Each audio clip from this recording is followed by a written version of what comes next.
현충업 노동자 여러분 반갑습니다. 현충지부 소식을 보다 쉽고 빠르게 전달해드리는 현충지부 뉴스입니다. 오늘 함께 나눠볼 얘기는 산업재해입니다. 대한민국의 많은 일터가 위험에 노출되어 있다지만 그중에서 우리가 일하고 있는 조선소가 가장 위험한 곳이 아닐까 싶은데요. 현장의 많은 노동자들도 크고 작은 사고를 경험해 보셨을 것입니다. 그럼 현충지부 정재한 부장님을 모시고 산업재해에 대해서 우리가 어떻게 대처해야 되는지 알아보도록 하겠습니다. 반갑습니다. 네, 맞습니다. 지금 이 시간에도 우리가 일하는 일터에서는 크고 작은 사고가 빈번하게 발생하고 있는데요. 예. 노동자가 현장에서 일하다가 사고를 당했을 때 올바른 대처 요령에 대해 부탁드립니다. 예. 혹시 부장님은 네. 뭐 사고를 작업장에서 네. 사고를 당하셨거나 아니면 못 보겠다. 그럼 어떻게 대처하시겠습니까? 일단 즉시 119 일단 부르고요. 그 다음에 만약에 위급한 상황이라면 응급처치를 시도했지 않을까 싶습니다. 예, 맞습니다. 현장에서 작업 중에 사고가 났으면 그 즉시 뭐 219로 연락하셔가지고 사내 응급차를 불러야 되고요. 네.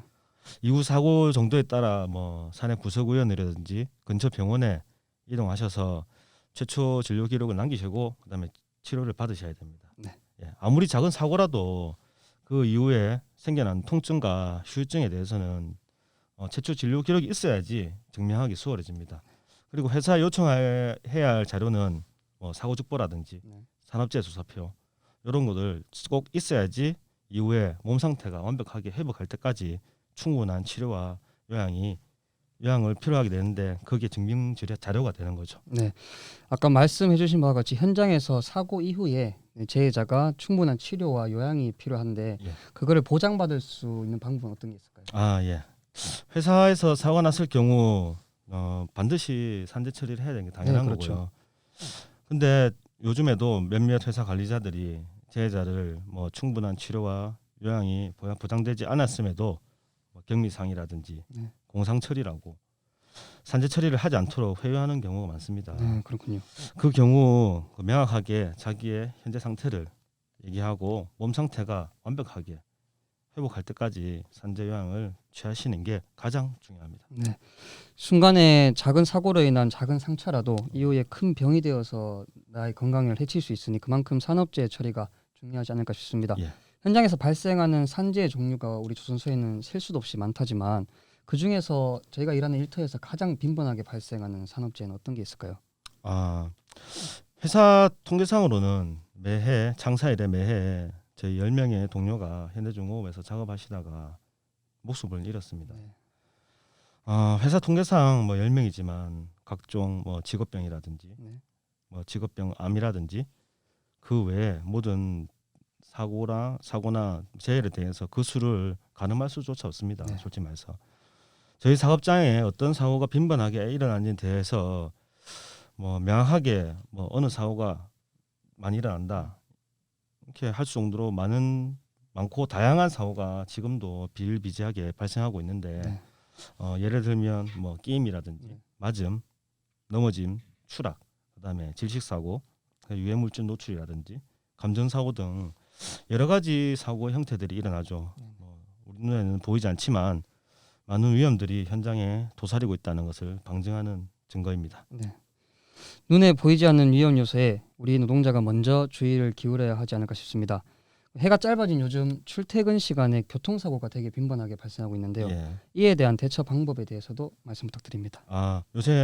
요즘 겨울이 돼서 해가 많이 짧아지고 있습니다. 그리고 기온이 떨어지고 도로가 얼고 이런 상황이 계속 일어날 건데 네. 저희 사업장에서 대부분 출퇴근하실 때 사용하시는 교통수단이 오토바이나 자전거라든지 이걸로 이용해서 출퇴근하시는 노동자들이 대부분입니다. 네. 이 과정에서 여러 요소로 인해서 교통사고가 최근 자주 발생하고 있는데요. 교통사고가 발생했을 시 반드시 알아야 할 내용이 크게 두 가지가 있는데 한 가지는 사업장 내, 즉 회사 정문을 출입하고 나서 네. 교통사고가 나시면 꼭 사내 응급차를 부르셔서 그 증거를 남기시는 게 중요하고요. 2-119. 예, 2-119 그 중요하고요. 그다음에 사외에서 출입 전에. 출입 전에 정문 통과 전에 말입니다. 네네. 그 일반 도로 네. 사고가 나시면 경찰이라든지 사회 앰뷸런스 그냥 119 말입니다. 네네. 119를 불러서 증거를 남겨주시는 게 좋습니다. 네. 왜냐하면 교통사고의 경우에는 사고 당시에는 그래서 통증이라든지 뭐 제 상태가 언제 어떻게 되는지 모릅니다. 근데 나중에 시간이 지나고 흐르다 보면 후유증이 있습니다. 발생률이 높습니다. 그래서 반드시 증거를 남겨놓으시고 사고 기록이 있어야지 출퇴근 재해 아니면 사업장 내에서는 사고성 재해로 인정이 됩니다. 네. 노동자에게 건강이 가장 중요한 만큼 오늘 이 산업재해에 대해서 얘기를 나눠본 시간이 현직 노동자에게 많은 도움이 되지 않았을까 싶습니다. 최근에 진행되고 있는 근골격계 질환이라든지 바로 보이지 않는 직업성 암이라든지 이런 부분에 대해서도 다음에 한번 설명해 주시는 자리를 가졌으면 좋겠습니다. 예, 알겠습니다. 네, 마지막으로 그럼 한 말씀 부탁드리겠습니다.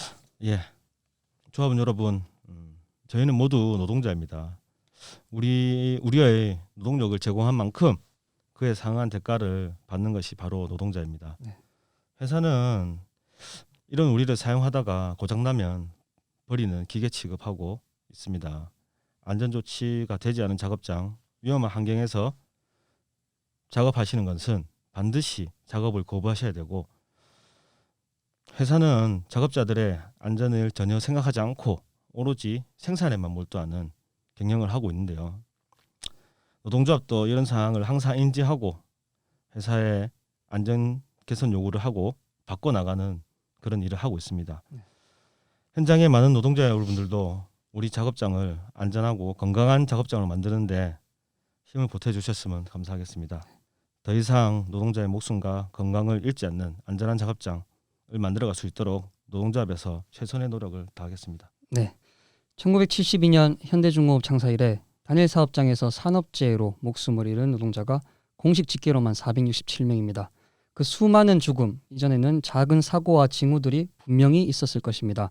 우리 모두 더 이상은 산업재해를 가볍게 여길 수만은 없는 것 같습니다. 현중지부 뉴스 오늘 준비한 소식은 여기까지입니다. 다음엔 더욱 알찬 소식으로 찾아뵙겠습니다. 감사합니다.